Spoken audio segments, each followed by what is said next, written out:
നമസ്കാരം, മലയാളി വാർത്തയിലേക്ക് സ്വാഗതം. കേരള യൂണിവേഴ്സിറ്റിയിൽ കയറി ഷോ കാണിച്ച മന്ത്രി ബിന്ദു അടിയിരന്നു വാങ്ങുകയാണ്. ഇതിപ്പോൾ സർക്കാരിനും വയ്യാവേലിയാകുകയാണ്. തുടരെ കോടതിയിൽ നിന്നും തിരിച്ചടി കിട്ടിയിട്ടും സർവകലാശാലകളിൽ കടിച്ചു തൂങ്ങുകയാണ് സർക്കാരും CPM-ഉം. പാർട്ടി ആപ്പീസാണ് സർവകലാശാലകളെന്നാണ് CPM-കാരുടെ ചിന്ത. മന്ത്രി ബിന്ദുവിന്റെ ഇടപെടൽ യാദൃശ്ചികമോ ഇരിക്കുന്ന കസേരയുടെ പവർ കാണിക്കലോ ഒന്നുമായിരുന്നില്ല. പാർട്ടി ഇടപെട്ടുള്ള നീക്കം തന്നെയായിരുന്നു എന്നാണ് ഇപ്പോൾ വാദം മുറുകുന്നത്.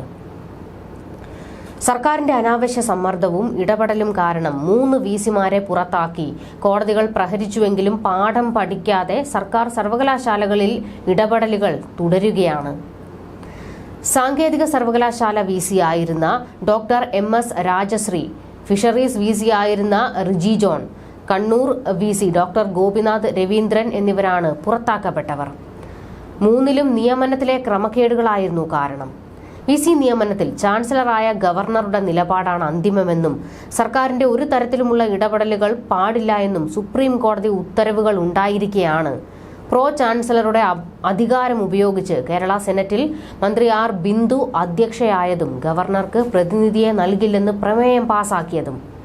പക്ഷേ പന്തിനി ഗവർണറുടെ കോർട്ടിലാണ്. മന്ത്രി അധ്യക്ഷയായ യോഗം ഗവർണർ അസാധുവാക്കാനാണ് സാധ്യത. ഗോപിനാഥ് രവീന്ദ്രനെ കണ്ണൂർ VC സ്ഥാനത്ത് നിന്ന് സുപ്രീം കോടതി പുറത്താക്കാനിടയാക്കിയത് മന്ത്രി ബിന്ദുവിന്റെ ഇടപെടലായിരുന്നു. സെർച്ച് കമ്മിറ്റി പിരിച്ചുവിട്ട് മന്ത്രിയുടെ ശുപാർശ കത്തുകളുടെ അടിസ്ഥാനത്തിൽ ഗോപിനാഥിനെ പുനർനിയമിച്ചത് സർക്കാരിന്റെ അനാവശ്യ ഇടപെടൽ കാരണമാണെന്ന് ചീഫ് ജസ്റ്റിസ് DY ചന്ദ്രചൂഡ് വിധിച്ചത്. രാജശ്രീയുടെ പുറത്താക്കലിനിടയാക്കിയത് സെർച്ച് കമ്മിറ്റിയിൽ ചീഫ് സെക്രട്ടറി ഉൾപ്പെട്ടതാണ്. UGC ചട്ടപ്രകാരം 3 മുതൽ 5 വരെ പേരുകളുള്ള പാനലിൽ നിന്നല്ല നിയമിച്ചതെന്നാണ് റിജി ജോണിന്റെ പുറത്താക്കലിന് കാരണമായത്. സർക്കാരിന്റെ ഇടപെടൽ VC നിയമന പ്രക്രിയയെ വികലമാക്കിയെന്നും ചാൻസലറുടെ അധികാരത്തിൽ ഇടപെടുന്നത് രാഷ്ട്രീയ മേധാവിയുടെ ശാസനമായി മാത്രമേ കാണാനാവുകയുള്ളൂ എന്നും കണ്ണൂർ VC കേസിലെ ഉത്തരവിൽ പറയുന്നു. സെർച്ച് കമ്മിറ്റിയിലേക്ക് പ്രതിനിധിയെ നൽകാനുള്ള ഹൈക്കോടതി ഉത്തരവനുസരിച്ച് വിളിച്ചു ചേർത്ത കേരള സെനറ്റിലാണ് VC-യെ മാറ്റി മന്ത്രി ബിന്ദു അധ്യക്ഷയായത്. നിർദ്ദേശിക്കപ്പെട്ട 2 പേരുകളും ഒഴിവാക്കി പ്രതിനിധിയെ നൽകില്ലെന്ന് പ്രമേയം പാസാക്കി. ചാൻസലറുടെ അഭാവത്തിലോ അദ്ദേഹത്തിന് പ്രവർത്തിക്കാൻ പറ്റാത്ത അവസ്ഥയിലോ പ്രയോഗിക്കേണ്ട അധികാരമാണ് ചാൻസലർ ഉണ്ടായിരിക്കെ മന്ത്രി പ്രയോഗിച്ചത്.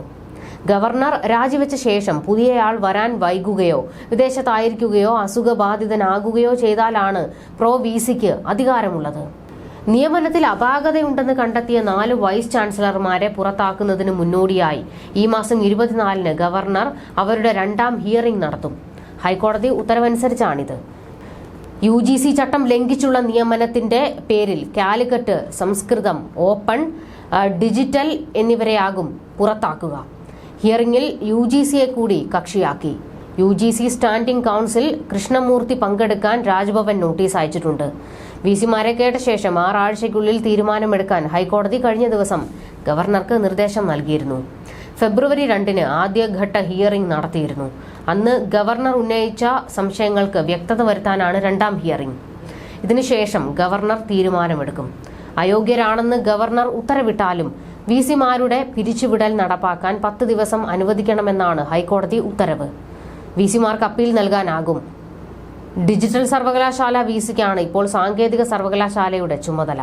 അദ്ദേഹത്തെ ഗവർണർ ഒഴിവാക്കിയാൽ സാങ്കേതിക സർവകലാശാലയ്ക്കും VC ഇല്ലാതെയാകും. എന്തായാലും സർവകലാശാലകളിൽ പിടിമുറുക്കുകയാണ് ഗവർണർ. CPM-ന്റെ ഒരു തരത്തിലുമുള്ള കളികൾ സർവകലാശാലകളിൽ അനുവദിക്കില്ല എന്ന് തന്നെയാണ് ഗവർണർ നയം വ്യക്തമാക്കുന്നത്. എന്നാൽ സർവകലാശാലകളിൽ ഗവർണറും രാഷ്ട്രീയം കളിക്കാൻ പാടില്ല എന്നതാണ് മറ്റൊരു വസ്തുത. ഗവർണർ ഭരണഘടനാ പദവിയുള്ള വ്യക്തിയാണ്. അതുകൊണ്ട് തന്നെ രാഷ്ട്രീയം കളിക്കേണ്ട ആവശ്യം ഗവർണർക്കില്ല.